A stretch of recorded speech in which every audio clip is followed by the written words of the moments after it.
food can be transformative in so many ways. It's not just about eating better. It's about changing your life. Welcome to the Doctor's Farmacy. I'm Dr. Mark Hyman, and that's Farmacy with an F, F-A-R-M-A-C-Y, a place for conversations that matter. And today's conversation is with an extraordinary pioneer in the world of food and doing something pretty different and thinking about things pretty differently. Her name is Danielle Nierenberg, goes by the name of Danny, and she links together things that often people don't connect the dots to, such as agriculture, the environment, women's equality, economics, social justice. Like, how do those have anything to do with each other? But she's really been a pioneer in helping us think differently about our food system, the way we grow food, who grows the food, the issues all surrounding food. And she created an organization called Food Tank, which is a nonprofit in 2013 to focus on building a global community for safe, healthy, nourished eaters, which sounds like a good idea. And she's done many things before that. She spent 2 years traveling to 60 countries, more than 60 countries across sub-Saharan Africa, Asia, Latin America, meeting with farmers groups, scientists, researchers, policymakers, government leaders, students, academics, and journalists, documenting the work that's going on to help alleviate hunger and poverty and protect the environment. Now, a lot of us sit in our, table in our kitchen or at our desks, and we use Google and the internet to learn everything.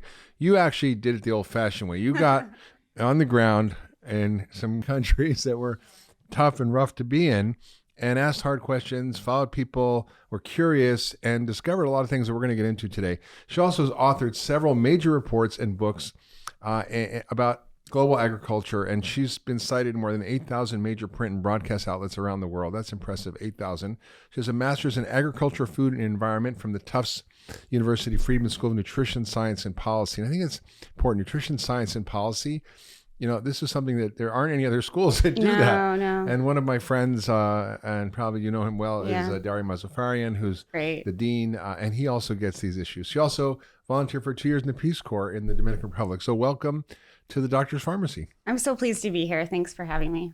So, you kind of got into this in a strange way. You grew up in Missouri. Yep, Defiance, Missouri. Defiance, Missouri, in a farming community. Mm-hmm.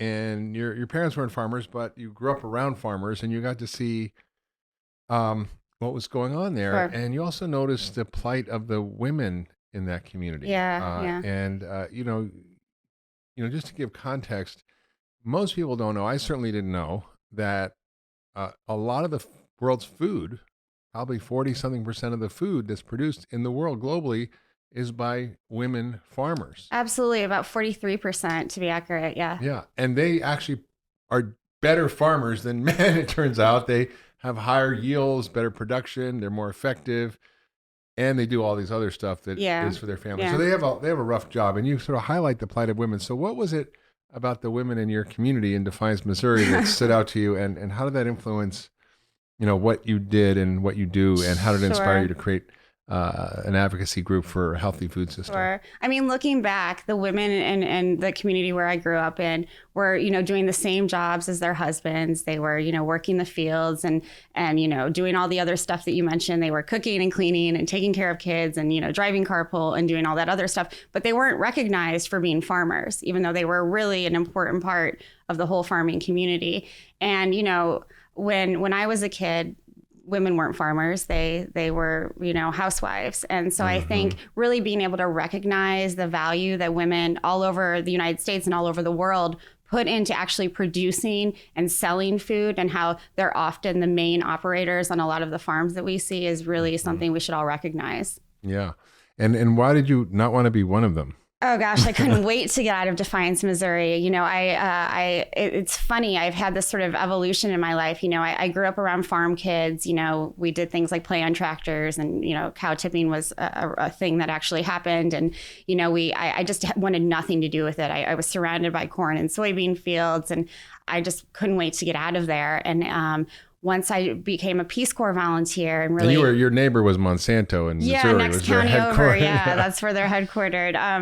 I just, wanted a different life. And it was strangely about 6 years later when I went to Peace Corps after college, I, ended up working with farmers and riding on the back of, extension agents' motorcycles and visiting, beekeeping and cocoa farms, and really just understanding the connections between farmers and nutrition and protecting the environment. And it wasn't like I had this, aha, epiphany moment. It was like, it kind of was the slow realization that I was kind of dumb for not recognizing the farmers in my community and all that they were giving to not only the community, but to the world. And so just sort of being able to recognize that now and honor, that place where I grew up and the people who made that community what it was. Yeah. So many people who go to the Peace Corps, have the idealistic view that they're going to go there and save those people and save the world. And, and it often ends up saving them.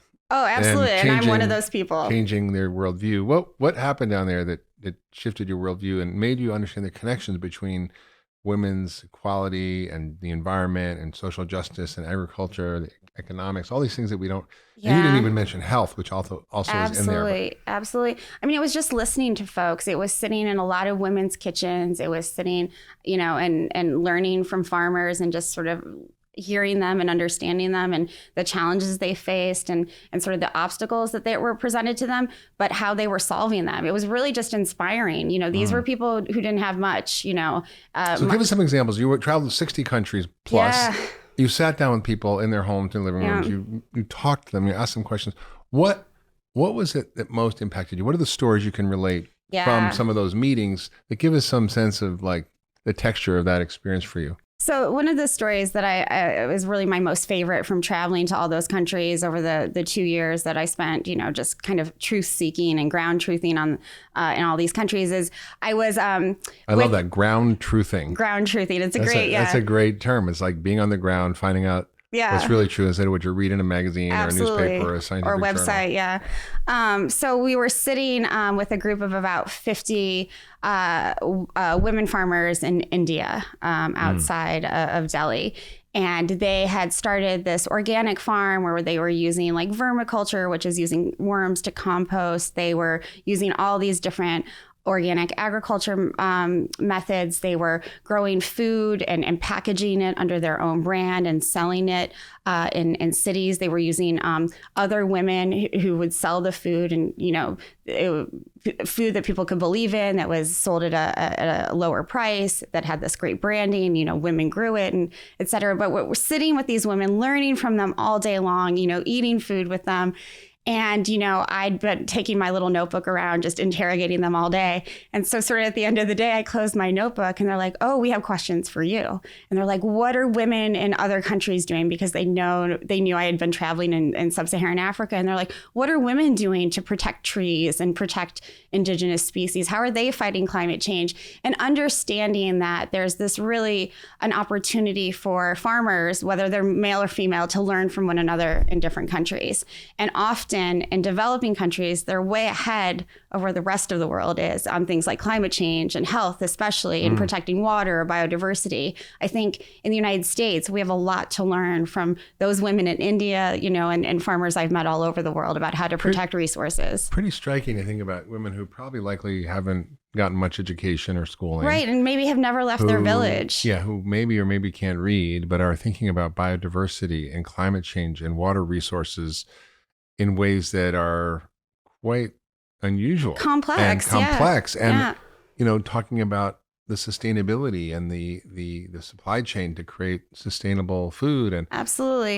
It's really remarkable. And it wouldn't be something we'd expect. It's usually sort of a affluent countries issue, and everybody else in the developing world is just trying to scrape by and not thinking about these things. But it sounds like when you went around the world, you found that people cared about these issues. Absolutely. And the women probably care more than the men because they're by nature more nurturing, more thoughtful about future generations, more thoughtful about sustainability for their families, and it's quite striking. They want their kids to do better than them. They're thinking about the future in a way that all of us are, but it's very sort of urgent to them because they're seeing the effects of climate change daily, the effects of biodiversity loss daily. They're seeing it. It's very real for them. And they're solving the problem. They're, locally a where lot they are. of them are. Yeah, they're really working towards things that can help improve biodiversity. One of the things that I'm most impressed by is how women are protecting traditional varieties of vegetables and grains, and really, saving seeds and making sure that they're available for the next season and for the next generation.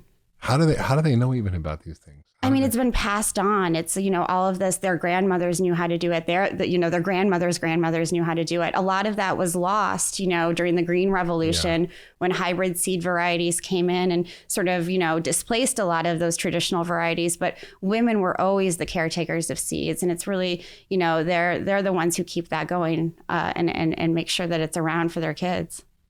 So Prince Charles wrote a little book. It was really he gave a speech. It was turned into a little book called The Future of Food. And in it, he challenges the notion that big ag is needed for saving the world from hunger. In other words, the messaging we hear is, we would all be great doing organic agriculture and small farm holding innovations, but that's not going to solve our problem of world hunger. We have to feed our 7 billion people. We need industrial agriculture. We need genetic modification of seeds. We need different hybrid seeds. We need to basically do this green revolution, which was a massive failure, by the way, which, for those of you who don't know what a green revolution is, it was the idea that we could go into these poor countries, help them with their agriculture by innovating with different seed varieties that were drought resistant, pest resistant, et cetera, GMO products. But it was the centralization and monopolization of the seeds that disrupted their normal processes and their historical agriculture practices, which were very effective. And it's like, we're from the West, we know better. We're going to show you poor people who don't know anything what to do. Right. And that led to really the destruction of local economies, local farming systems, and even dramatic increases in the rates of suicide among these farmers because they can't afford to buy the seed anymore. Their soil, their farms are depleted. They can basically mine the soil instead of replacing the soil, and you end up with this horrible cycle. That's the consequence of the Green Revolution, where we're actually causing a bigger burden on these small farm holders. And in this lecture, Prince Charles was like, "This is a myth that we actually can feed the world using small farm holders, and in fact, that's the only way we can do it." Well, and it's already happening. Smallholders are feeding most of the world right now. There are 500 million family farmers who are feeding most of the world's population right now. And so I don't think we should romanticize, smallholder farms. Some of them it's very laborious and it can often be, not a way to move forward. It's often very hard on these folks, but there is a way to do this well and to support smallholders and medium, size farmers as well in a way that can, do all the things that we want the food system to do, produce nutritious, safe food, protect the environment, give fair wages, provide opportunities for youth, have equality for women, et cetera. There's a way to do that. And many of these communities are already doing that. But as you described, some of those Green Revolution practices really destroyed not only, the local economies, but, just the equality that already existed in some of these communities. And the truth is, before that, the practices, like you said, were handed down from the grandmothers, and it was all organic. It was all sustainable. Right. It was all biodiverse. It was just naturally. It was organic because it had to be. There wasn't anything else. Right.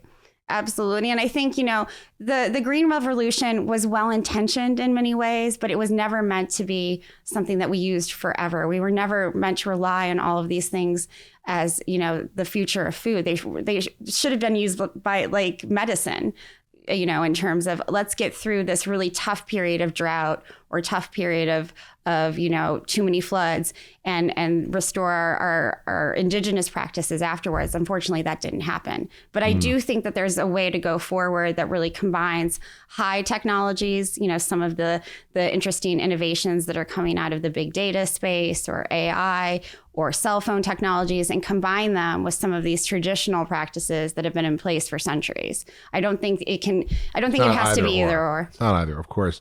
So another question I want to ask you is, when you were traveling around these 60 plus countries, what were some of the heartbreak stories you heard about people struggling, and what are people facing around the world trying to grow food for their families and their communities. Yeah. I mean, one of the most heartbreaking things that happened to me sort of personally is visiting a farmers cooperative in Niger, which was really impressive. It was run by women again. But when we were leaving, one of the women was like, take my daughter with you. And, still thinking about that, this young mother and her young child. And it's, those are the kinds of things. I mean, I think it's just indicative that people think that, what we have going on in the Western world is better than what they're doing in their own communities. And I think what needs to happen is restoring some of that, pride and dignity that people have that's been lost because they think, hybrid seeds are better. They think imported food is better, or they think, having your kid grow up in the United States is better. I think if we can restore some of the pride that people have in their own communities, that can help empower them and keep them, not want them to give their kids away. It's terrible. I mean, it's true. I mean, even, the aspiration to be like the West without really understanding what the West is like. And, in many of these developing countries in Africa, fast food is a sign of affluence. Absolutely. So you take your family out to KFC or McDonald's. Right, it's a treat. Yeah. That's like going to a 5-star restaurant in America. I'll be honest, it was a treat for me growing up in Defiance, Missouri. That was like, we were a lower, middle class family, and it was a treat if you got to go to Wendy's. So yeah.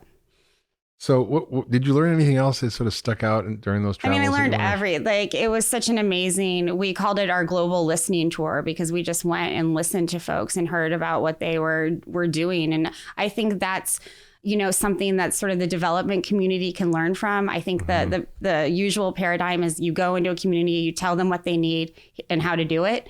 And by listening, you learn, the sort of the opposite of that. You learn from the people themselves, what their challenges are, what their success is, what they might need more help with. But if you go in sort of telling people what to do, it doesn't work as well. Amazing. So I want to get into some of the great work you're doing around highlighting food heroes, which are the people out there who are making a difference, who are transforming our food system, who are adding value in the supply chain, who are thinking differently about how do we create a sustainable food system. But before we sort of get into that, I would love it if you just, from your perspective and your breadth of knowledge and experience, give people a sense of, what's going on in the current food system, what are the big problems, and what are the things that really could make a difference? So, I mean, from our perspective, from Food Tank's perspective, the food system as we see it is broken. And by broken, I mean, we have a paradox of hunger and obesity. We have more people who are overweight or obese in the world than there are that are hungry. 800 million hungry. 821 million hungry, 2.1 billion, who are obese. A lot of people overweight or obese. Yeah. So from our viewpoint, that's wrong. That doesn't make sense. And some of the people who are overweight are also experiencing malnutrition because they're not getting the nutrients that they need. We're losing biodiversity in the food system at astounding rates. Climate change is more evident and impactful than ever. Agriculture is a big driver. Absolutely. Of that. Agriculture is at least 30% of all greenhouse gas emissions, and yet doesn't make it into the policy debate or some of the, mitigation around making sure that climate change is that we find ways to adapt to it. So, from our perspective, there are lots of things that aren't working in the food system right now.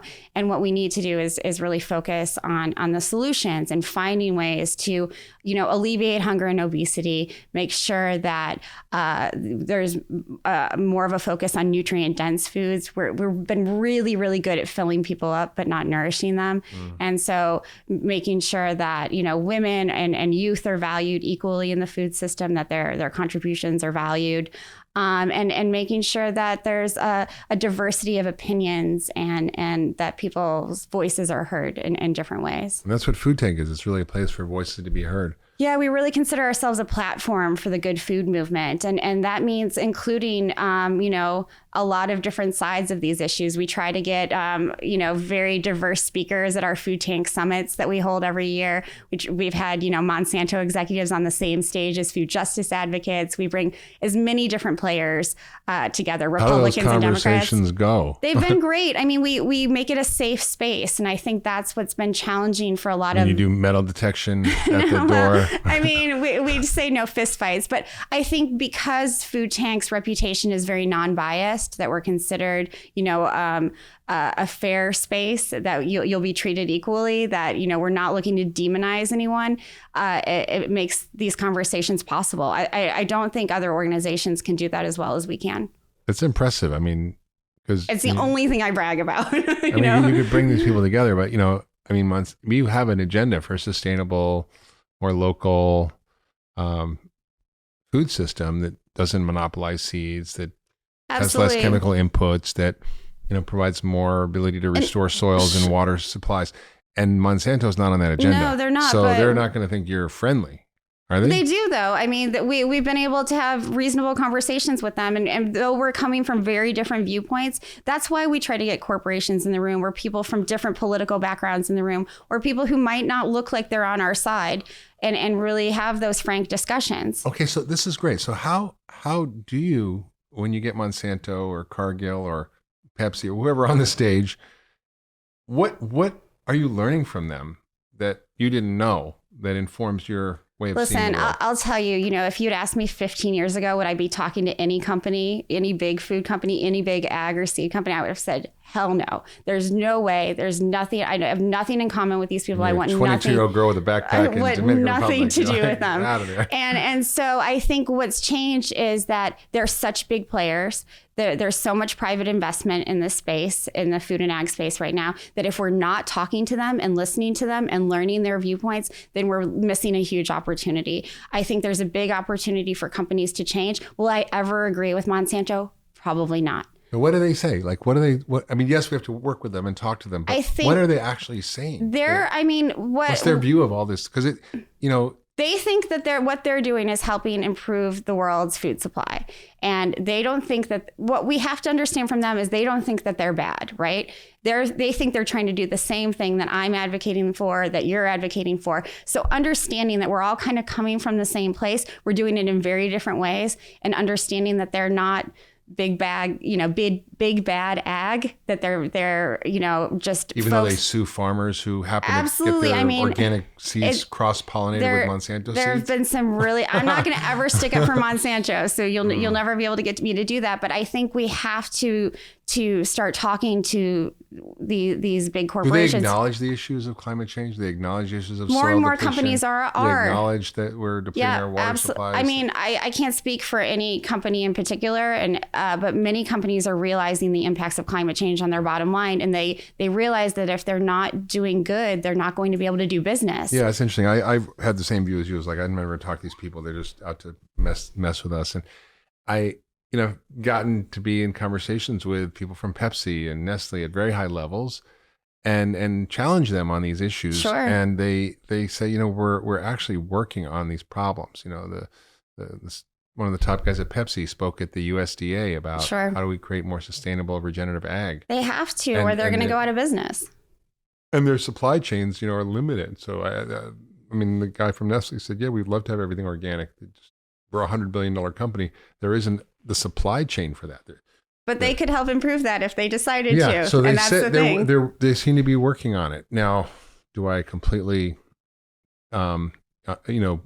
view that everything they do is going to be great? No, but I'm curious, and I think that's a great place to start. Absolutely. And I think being curious and asking questions and listening to other people's point of view, there are bad acts, but usually they're not bad people doing them. Sometimes I would say there are, because there are malicious intents within the system, like deliberate targeting of poor minorities by certain food companies, deliberate subversion of public opinion through huge amounts of money on front groups like Crop Life and Genetic Literacy Project. Absolutely.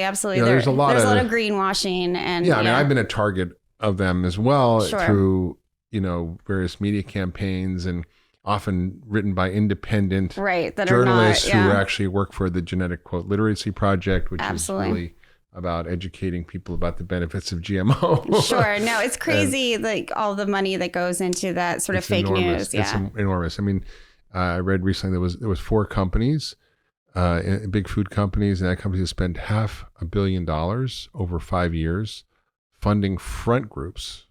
Yeah. Like Crop Life or Genetic Literacy Project or American Council on Science and Health. Yeah. That are, seemingly independent, nonprofit, Right, but are just scientific funded groups by talking about sustainability, and it's just a smokescreen. Absolutely. And they've co-opted all of our language from the sustainability side. And so it's very confusing for a lot of, farmers or consumers or those who are not, as well educated or aware of these front groups. And I had an interesting conversation with one of the top guys at Nestle, and he said, we were part of the Grocery Manufacturers of America, and there was this action that happened where they got a group of big food companies to fund $11 million on an anti-GMO labeling campaign in Washington state.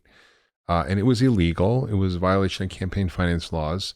Washington state sued them. They were fined $17 million, the biggest settlement ever in a campaign finance violation. Yeah.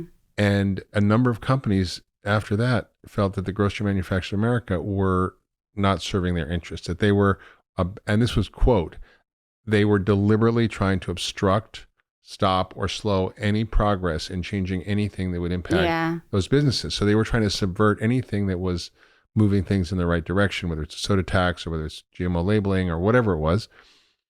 And they withdrew, and Nestle and Danone and Mars and Campbell's, or maybe it was another company, withdrew from the Grocery Manufacturers of America and started the Sustainable Food Alliance. Now, that sounds great. It's a nice name.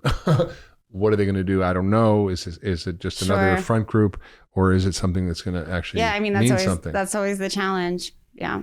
So, so you've had these conversations with people all across all sides of the spectrum, from the, poor illiterate farmers in third world countries, but smarter than anyone else I know. Yeah, or Monsanto executives, and you've gotten a kind of an insight into really what's going on. So what are the things that inspire you that are happening today? What are the things that, because we can talk about the problems all day long, and I certainly like to talk about the problems and point out what's really going on, but I think we also have to sort of understand that while there's enormous forces and money behind trying to keep things as they are, there's also huge initiatives within and without large companies that are trying to change that. So there's enormous energy out there.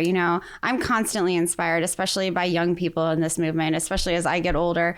We've had the opportunity to work with so many amazing youth leaders. And one of my favorite is this young woman, Haley Thomas, who's 17 years old, who really started out, as a 10-year-old. Her dad got sick. He had diabetes, and she changed her whole family's diet. She became a vegan chef. Now she's a great spokesperson for the Happy organization. She's one of my heroes. Every time I see her, I'm inspired by her. Every time I hear about something. What does she do? She runs this group for youth empowerment and really helping youth understand not only how to eat better, but how to be, more empowered themselves as youth leaders, as advocates for better communities. She's African-American and has really been great at helping communities who are often underserved understand how to eat better and gain access to resources that will help them live healthier lives. So she's just really, really inspiring. That's amazing. So tell us more stories. Who else do I love? There are scientists who are out there who I feel like are often not given a lot of attention or support. And one of them is a researcher at Michigan State University who's a soil scientist, and her name is Sig Snap.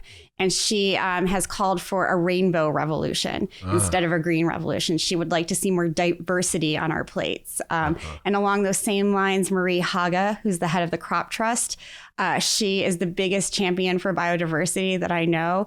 Her very first job was growing cabbages on a small farm in Norway, and now she heads the Crop Trust, which is protecting the genetic diversity of vegetable and fruit and grain varieties for all of us at the seed vault in Norway. So she's just an amazing champion for all of these things. Well, this is an interesting story. So biodiversity is an interesting concept. And, I believe it or not, I'm a doctor, but I studied agriculture. And when I was in college, I did a summer course at this place called the Institute for Social Ecology. And we took a course called Biological Agriculture. We read all these books like The Soil John and Jevons, Health, and by Sir Albert Howard, The Father of Organic Agriculture, and One Straw Revolution about no-till farming. And we learned how to grow food. And it was the summer, so we actually grew a garden. We did French raised beds. We had, we learn about intercropping and natural pest control and putting marigolds because the bugs don't like that. Sure. And, and the Native Americans did the same thing with corn, beans, and squash grown together. So the squash regenerates the soil. Yep. Go up the corn stalks as a stake, and the beans would put nitrogen in the soil that would restore the soil fertility. Sure. I mean, so there's an understanding of this, but I don't think most people understand the concept of biodiversity, and it's both in how we put crops and animals on a farm, and also in the seed biodiversity. Absolutely. And I don't know if people understand, because I'm not sure I do. Why is that important? Who cares? Why can't we just have, GMO corn and GMO soy? It's food. Why do we need all this diversity? I mean, it's important for a lot of reasons. One, biodiversity tastes good. We want a variety of plants and animals to eat. It's what makes food, joyous. And so that's probably the most important thing for most consumers. The other thing that's really important is depending on monocultures is not smart in a sort of a biological way, because you're putting yourself at risk. If that crop fails, you have nothing else to rely on. You want a variety of crops on any farm. That's why monoculture systems require so many inputs, because they get attacked by pests. They take nutrients out of soil. They don't give back. So you keep having to add things. But if you have a more diverse farming system, you're already adding all that stuff yourself. It's already protecting itself. It's already providing a lot of nutrients. Nothing has to be added. So it's just a smarter way to farm.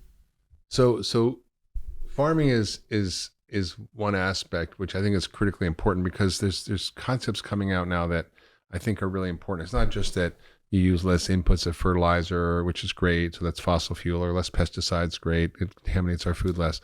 But the soil, turns out, is the most important part of agriculture. Absolutely. And we sort of ignored it. We've completely ignored it. We mined it, and we haven't taken care of it. Yeah. And it's really like, I often describe functional medicine as sort of like being an organic farmer or a regenerative farmer, where you're regenerating the health of the human and creating a soil in which disease can't occur. Absolutely. As opposed to regular medicine, which is more like industrial farming, which is highly chemical inputs. So you're putting all these things on the plant.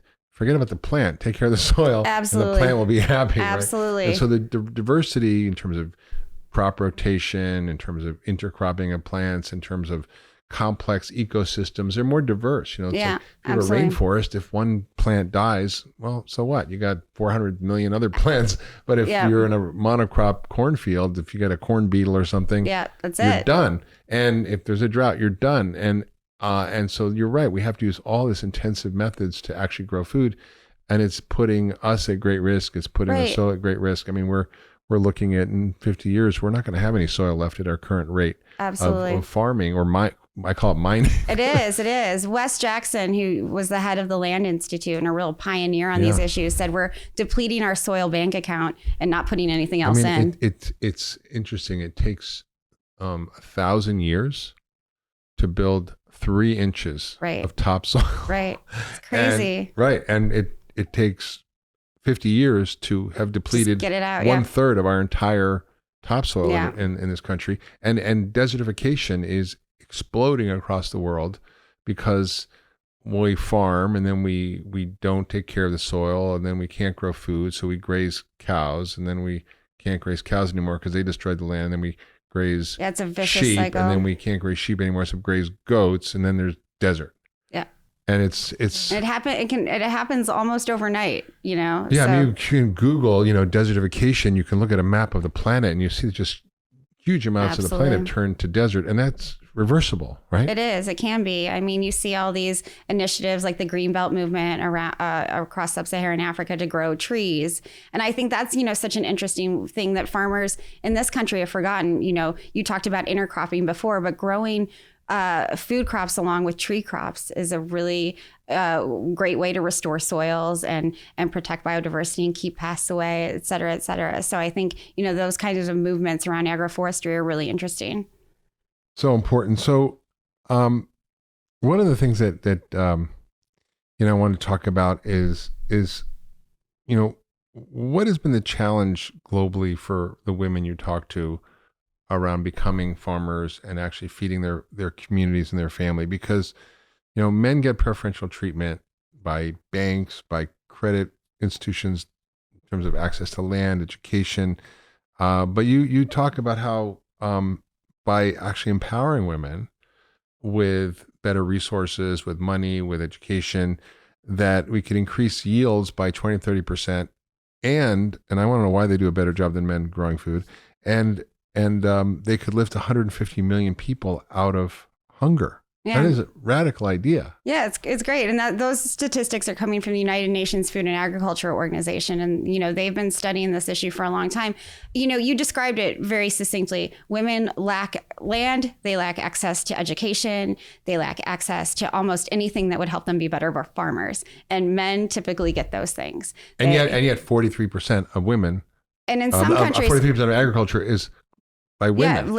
Yeah, absolutely. In some countries, it's 80% of the agricultural labor force is made up of women. So they're growing the food that, despite all these obstacles. In spite of everything, they're still growing food and doing a good job. But imagine what could happen if they had all those same resources as men did, if they had the education, if they were treated, respectfully by banking and financial institutions, if they had access to technologies and inputs and all of the things that would help them do their jobs better. It could be revolutionary. So we ignore women in the food system really at our own peril. And and it's not about empowering women, it's about women being empowered and empowering themselves, right? It's also smart business, it's smart policy, it's just absolutely smart. And I think one of the things when we talk about women in the food system is we have to understand that we also need to educate women and boys and young girls. It's not about just educating women. It's about really finding ways to make sure that men learn how to value and respect women, not only for the money that they can make, but their value inherently as human beings and as wives and mothers and daughters and friends. And so I think that's a really important part of this education of men and boys. Yeah. Paul Hawken, who we've had on the podcast, talks about drawdown. How do we draw down carbon in the environment? And, together, collectively, all the food solutions are the number one solution. But if you sort of repackage it, and so what is another way to sort of see what are the biggest solutions? Mm-hmm. It's really women. Mm-hmm. There's two things. One is educating women mm-hmm. and family planning. Absolutely. And those two things we think of, how could that have anything to do with climate change or agriculture? But it turns out those two things together are collectively the biggest solutions to draw down carbon in the environment because of the sort of trickle down effect of what happens when you educate women, you empower them, and it's generational. I mean, it's the results are just fantastic. I don't know why it's been so controversial. I don't know why we don't do more of it. Now I want to segue into solutions. We heard about some of the food heroes, and I encourage people to go to the website you have, foodtank.com.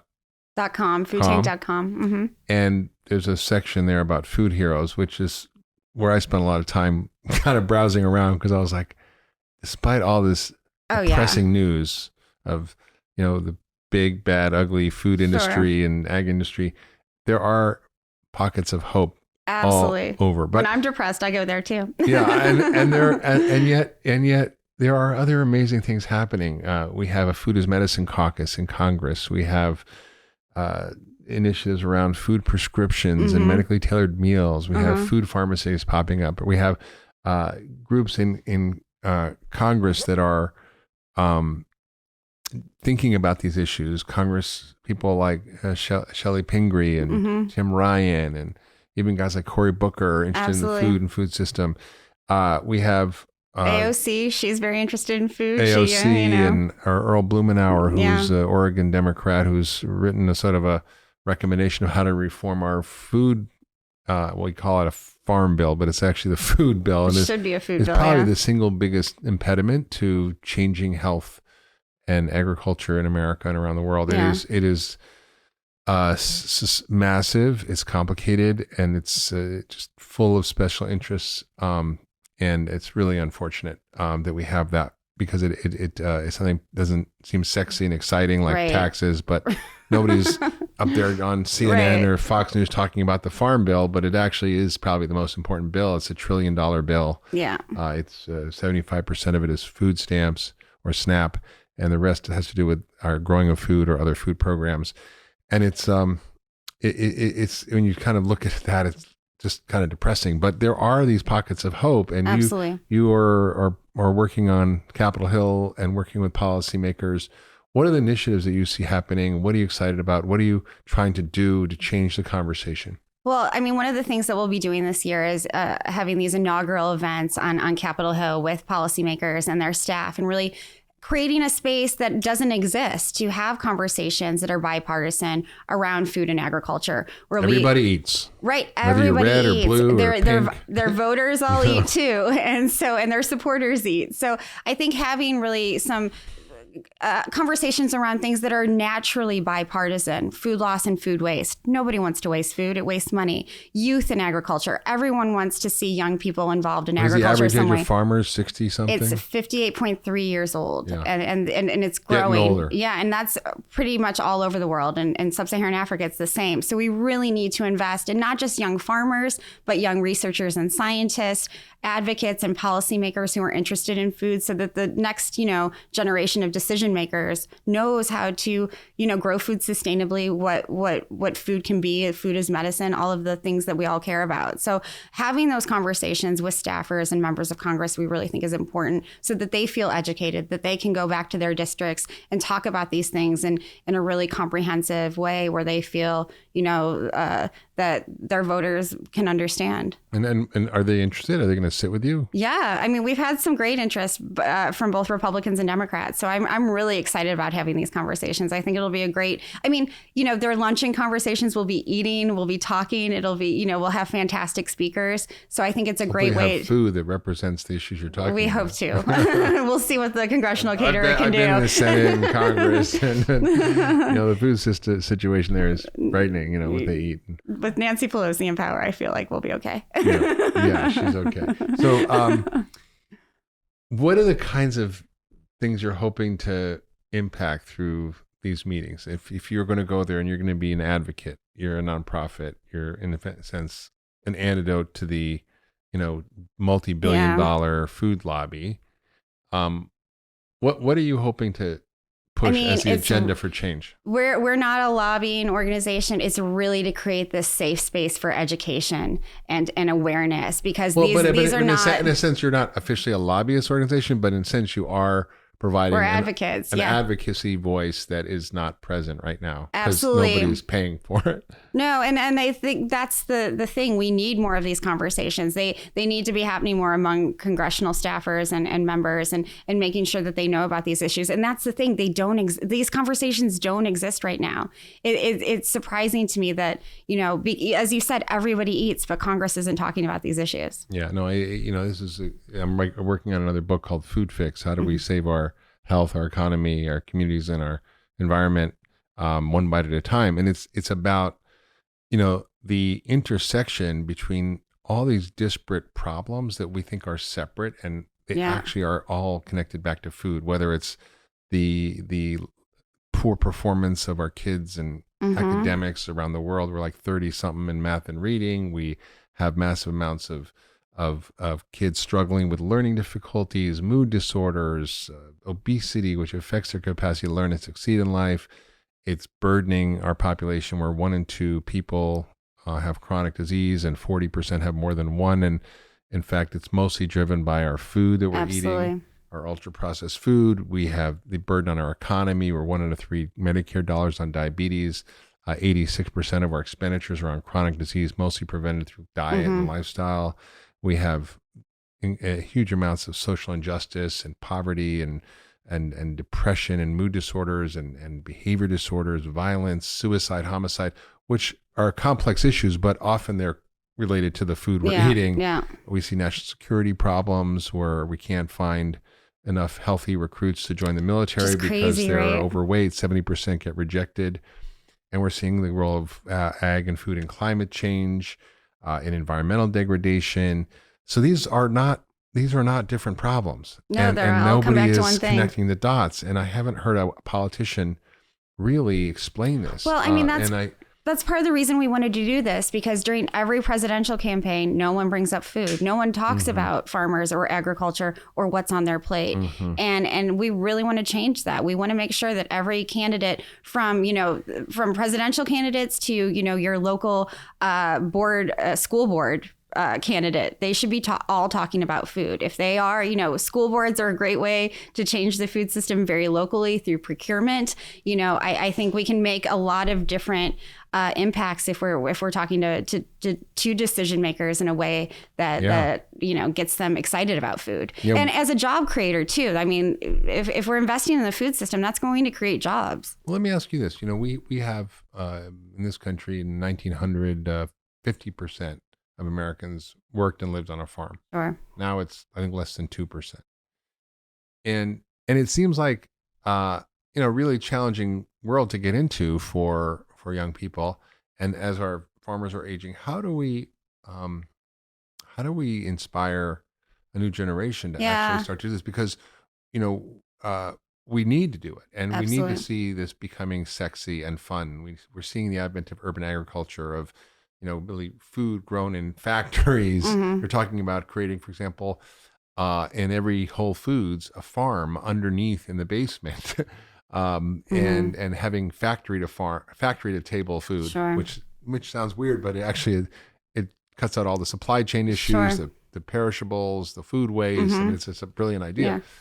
What would you do if you could be in charge to actually change that and get people more into this food Sure. system? I mean, one of the things I'm so excited about is that, since I was in graduate school, there's this whole generation of young people who want to be in farming and the food system in some way. So you mentioned the challenges they face. It's really hard for new farmers or young farmers to get into farming. They lack access to land. They're coming burdened with a lot of student loan debt. They don't have things like insurance. If we can create, policies and programs that help mentor those young farmers, give them business skills, forgive some of their debt, help provide them with, insurance, and give them the resources they can to succeed, I think that would be really exciting. There have been some wins by the National Young Farmers Coalition in states like Minnesota, where land is being transferred from farmers who want to retire to younger farmers, so that they can start on the right foot and get the mentoring and business skills and education that they need to do better. And I think this is not just about creating more farmers. This is about creating businesses and programs that will support young people and make them feel really excited about agriculture. Because as you mentioned, it seems like a very drudgerous thing to do. Nobody wants who wants to work on a farm, right? But you want to create those opportunities. So my son's my daughter's boyfriend wants to build a regenerative ranch and create an agroecological system. Nice. And I'm like, all right, I'm gonna help him and move there. Yeah, great. Yeah. And we don't incentivize that. You literally have millions, maybe billions of dollars in the farm bill that are used for crop insurance, right, which basically means that if a crop fails, the farmer gets paid. Right. Which incentivizes farmers to plant crops they know will fail. So they'll literally plant them in ditches. They'll plant them in, soil that can't support them. They'll just literally throw seeds on there, and then they'll collect millions of dollars. And what's frightening is that most of the recipients of these subsidies, which are called crop insurance, are big, massive farmers that are getting millions of dollars in subsidies. That they're essentially corporations. They're corporations that are getting these huge breaks and allowing us to. Yeah, but imagine if that money was invested in young people, or reinvigorating rural economies, and getting broadband to farmers, and making these rural areas really intellectually stimulating, fun places to live, so that young people don't want to leave. Right. And it's why, for example, corn syrup, high fructose corn syrup, is in everything, because our government pays for it to be grown, and it's super cheap, and it undercuts the price of regular sugar. So we have tariffs on sugar coming from other countries. We support our farmers in paying for this, producing this food. Yeah. And I once asked the vice chairman at Pepsi, why they use high fructose corn syrup. He goes, well, Mark, the government makes it too cheap for us not to do it. Right. So it's just a good business decision, right? Right. I mean, a lot of this would be solved, but I think by campaign finance reform and getting, the subsidies out of agriculture. But that's a bigger. Is there hope for the farm bill? Like, is this just a pipe dream? I mean, every 5 years I feel hopeful, and every 5 years I'm kind of disappointed. There were some wins. There were, a few wins here and there in this last one. So I think there's always an opportunity. I think, we need to think about the farm bill very differently Unfortunately, as you mentioned, it should be a food bill. It should be a people's bill, and it's none of those things right now. So I think, it's a very contentious political time, but also a very exciting one with sort of a new Congress, new fresh faces on the Hill. I think there's an opportunity, over the next few years to make sure that the farm or food bill is something that we can all believe in and use and something that will help us. But I think it takes a while. It's great. I mean, I watched on your site, Earl Blumenauer, who's a Democrat from Oregon, very interested in reforming the farm bill, and sort of wrote up a different set of policies that could be implemented that could make a big difference. Yeah. And you can watch that video on foodtank.com, but you can also go to Earl Blumenauer's congressional site.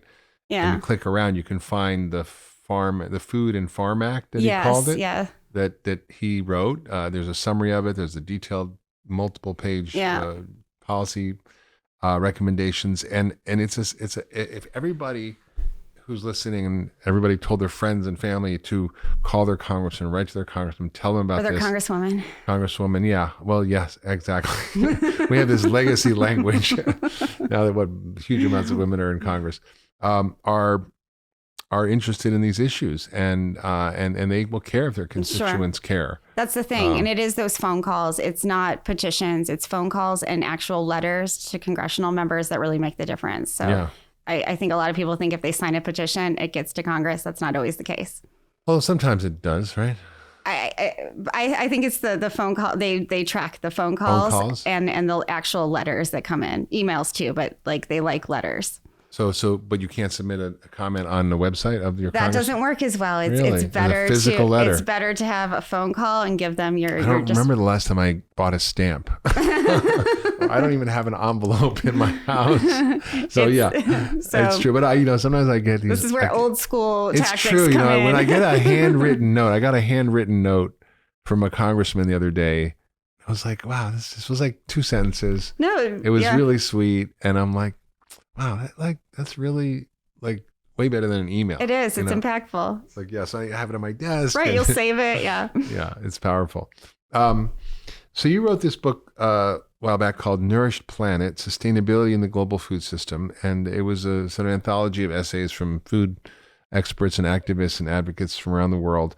And it talked about how do we create a more economically viable, environmentally sustainable, and socially just food and ag system around the world. Can you tell us about the book and what some of the learnings were? Absolutely. You had some great people there like Vandana Shiva and others who are real activists. So we worked with the Burles Center for Food and Nutrition Foundation on this book, and it's divided into 4 sections: food for all, food for sustainability, food for culture, and food for health, and really looking at different aspects of all of those things. The Mediterranean diet and how that's been such a culturally appropriate way to feed so many different kinds of communities and maintain the health and vigor of the environment as well. It talks about things like the double pyramid, which is a way of looking at food and environmental sustainability in a really comprehensive way. It takes sort of a traditional food pyramid with all the different food groups and puts it up against sort of the environmental factors of each of those food groups. And the foods at the base of the pyramid that are grains and whole and unprocessed foods have a less of an impact on the environment than those sort of at the top, like sugar, meat, and dairy. Mm-hmm. We included a number of experts. You mentioned Vandana Shiva, one of the researchers I mentioned before, Sig Snap. We included a lot of different voices and youth. One of my heroes, Frances Moore Lapé, is quoted in the book. She's really Dive for a Small Planet, which is how I, as a teenager, got involved in all of these issues. So it's just a really hopeful and inspiring way with a lot of data and scientific sources to really convince people that there is a way to eat that's good for you and good for the planet. So great! It's so important to have this voice out there. What do you think our biggest challenges in America today to deal with this problem? I think it's not empathy. It's the inability for folks, regular people. I think of the community I grew up in to see that there's a different way to produce food, a different way to consume it. I think people are sort of feel a little stuck or trapped in the current environment because of a lack of of resources. There's a real issue of not only lack of access to food, but being able to afford it. And we talk about access a lot, like, if only there was a grocery store in this community, then things would be better. But that's not the case. I think you have to make sure that people can afford healthy, diverse, safe, and nutritious food. And that's just not the case here yet. And it's expensive because healthy food is more expensive than crap. Unfortunately, it's very processed, high fat foods tend to be cheaper because of the things that we mentioned before, the subsidies that go into. There is truth to that. Calories can be really cheap. Yeah, and as I said before, if you look at the cost per nutrient, whole foods are much cheaper. Absolutely, but and what's fascinating is I just haven't read it yet. I bookmarked it, which is a scientific paper that comes through my science feed of articles. And it was about how eating healthy isn't necessarily more expensive. And that when you have the right knowledge, the skills, and the tools, you can do it. And I'm on the board of the Environmental Working Group, and there's a guide called Good Food on a Tight Budget on how to eat well for you, for the planet, and your wallet. You see, Mark Bittman wrote a great article in the New York Times years ago showing how it was cheaper to feed your family a roast chicken, a salad, a baked potato than going out to eat at McDonald's. I want to counter that a little. And I love Mark Bittman and I love the Environmental Working Group. I think it's easy for a lot of us who come from privileged backgrounds and have working kitchens with, pots and pans and working stoves and refrigerators and microwaves and everything else to say, here's how you do it. And I don't have to take a bus to my 3 jobs and get back in time to cook dinner. Often for a lot of people, it's easier to pick something up that's very cheap. It gets their kids fed, because they're very busy and they don't have all the things that the rest of us have. And I just think that's, we can all say like, eat more lentils, eat more unprocessed foods. But if you don't have the skills and the tools necessary, then that's not going to make sense for you. No, I saw that. I was part of a movie called Fed Up a few years ago. And, I had a very eye-opening experience where I went down to this small town in Easley, South Carolina. And it was one of the worst food deserts in America. Sure. It was based on an index. It's called the Retail Food Environment Index, which rates how many whole foods, grocery stores, produce stores there are compared to fast food and convenience stores and fast food restaurants. And there was 10-1. Yeah. And they were very poor. This family, they lived in a trailer, family of 5. They had disability and basically food stamps. Sure. They lived on $1,000 a month for food for a family of 5. Half of that was spent going out to places like Denny's. The other half was spent on processed and junk food. Yeah. They were desperate to be healthy. They were all very overweight. The father was 42 years old, already had diabetes, already had his kidneys fail, and was on dialysis. Yeah. He had to lose 40 pounds or he couldn't get a new kidney. The mother was morbidly obese or severely obese. The son was almost diabetic, and he was 15 and, very, very obese. Yeah. And he actually ended up ballooning up to 328 pounds. And I went into their kitchen and I said, look, here's what you're eating, and they go, well, I thought this was good. Cool Whip says it's got 0 trans fats in it. Yeah. And it's no low calorie. And I thought this was good. And I'm like, no, it's all trans fat. It's all high fructose corn syrup, but it's just mostly air. So they say it has 0 trans fats because the government let the food industry say that because of a loophole that allowed them to do this. And I just went through everything, and they're like, well, we didn't know. And I'm like, let's cook a meal. So we bought ingredients from the Good Food on a Tight Budget. Nice. We made turkey chili. We made a salad of not iceberg lettuce, but greens and carrots and tomatoes, cucumbers, fresh olive oil and vinegar, not dressing, which was refined soybean oil and high fructose corn syrup and gums and thickeners and who knows what else. We baked some sweet potatoes. We roasted them, put some herbs on them, and roasted them in the oven.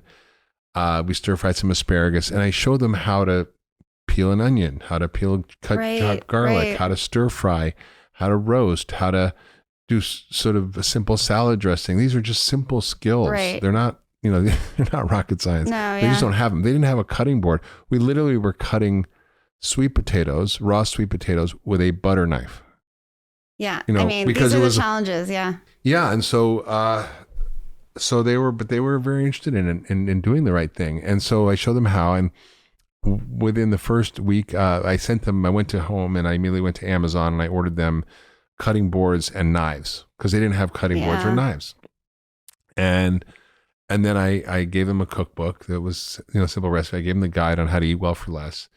And they lost in the first, I think, week together, like 20 pounds. And then they lost 200 pounds in the first year. The son gained a bunch back because he went to work at Bojangles because it was the only place for teenagers to work down there. Yeah. He said it was like putting an alcoholic to work in a bar. Sure.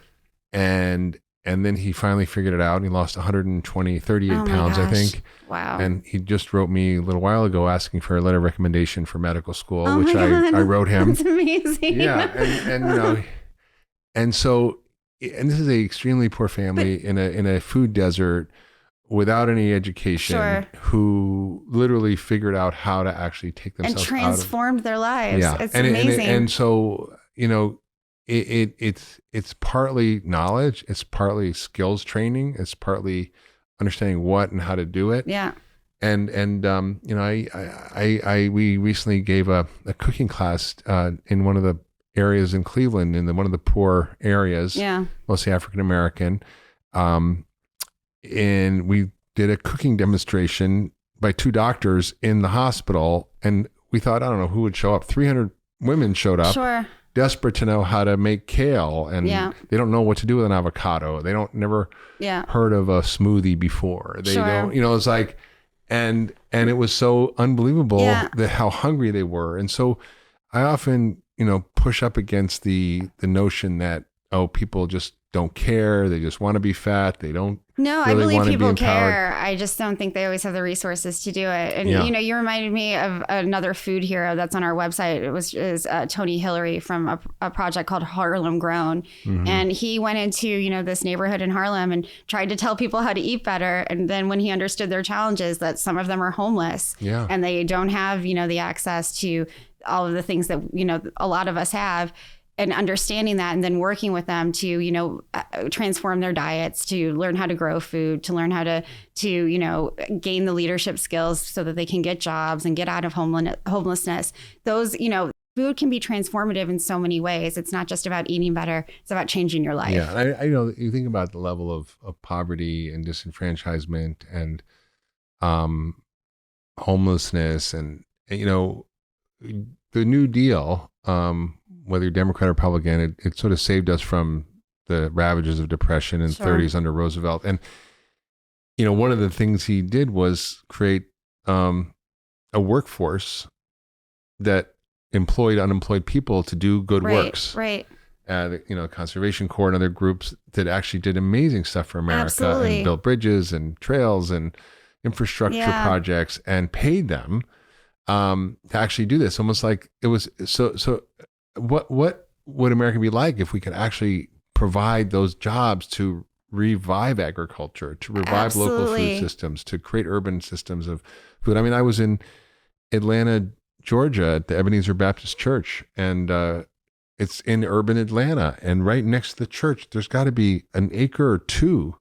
It's huge farm, literally a farm in the city that's run by the church and the local community. Right. And they come in and they get their hands dirty. They eat the food. They grow the food. They connect it to food. It changes their health. They give it away. Yeah. I mean, it's amazing. It builds community connection. So, I mean, that's a project I don't know if government's willing to do, but it would be an amazing initiative. And all this reclaiming of land in urban areas by, mostly African-American communities is so inspiring because they're taking back the food system. They're having these urban farms. They're building the community that you mentioned. They're building the leadership skills among youth. They're getting them away from, drugs and gangs and showing them that there's a different way of life. Mm-hmm. I mean, that's how you change things.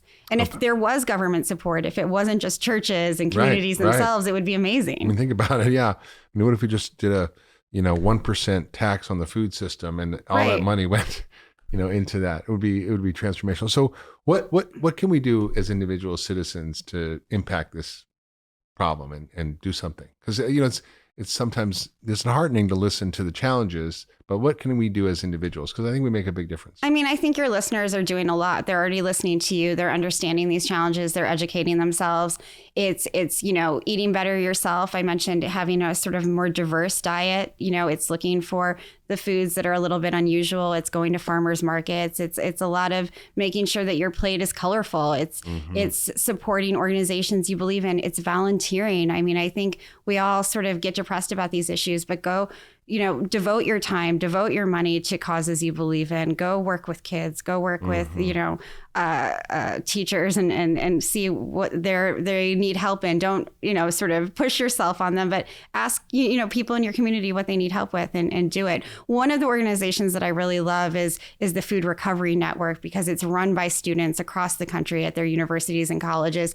And they're, finding ways to reclaim food that would otherwise be wasted from their catering services on campus and donating it to communities in need or donating it to organizations. So I think when people are mobilized through organizations like that, they feel good about themselves and they're doing good. That's great. That's great. So if you were in charge of the world for a day and you could like a queen Danny, an empress, change things that would make a difference, whether it's policy, law, what would you sort of list as your biggest initiatives? I would make sure that farmers are as valued as people like you as doctors. I would want farmers to be valued as much as we value our medical community. That would be sort of my dream, because I think once we recognize the value that farmers have on our lives, we would change how we feel. I think there's this misconception that farmers are not very smart, that, they're destroying the environment, that they're doing all these things that are wrong.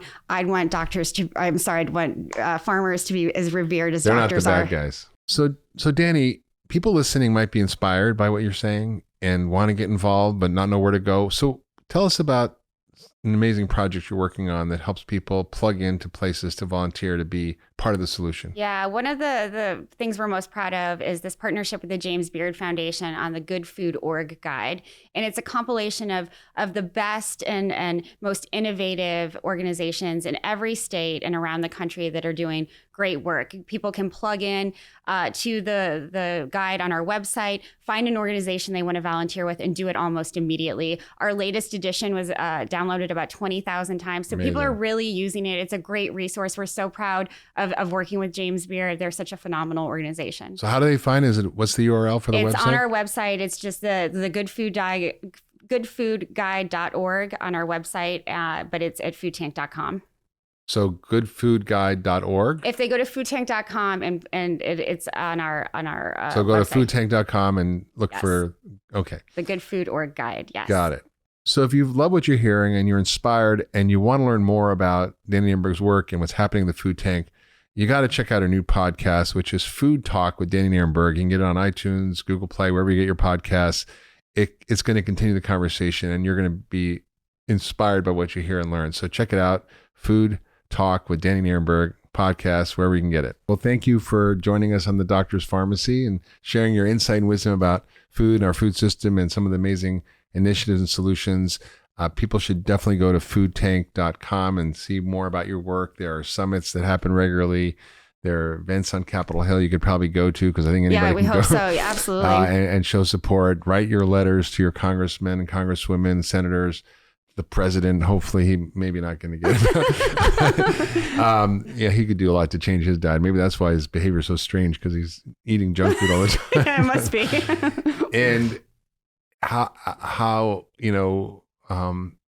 you've shown us that there is a way forward, that there is hope, that there is a solution to this, and it will take a little time, but I think we're going to get there. A lot of hope out there. So thank you for listening to Doctor's Pharmacy. And if you love this podcast, please share with your friends and family on social media. Please leave a comment. We'd love to hear from you. And we'll see you next time on the Doctor's Pharmacy. Thank you.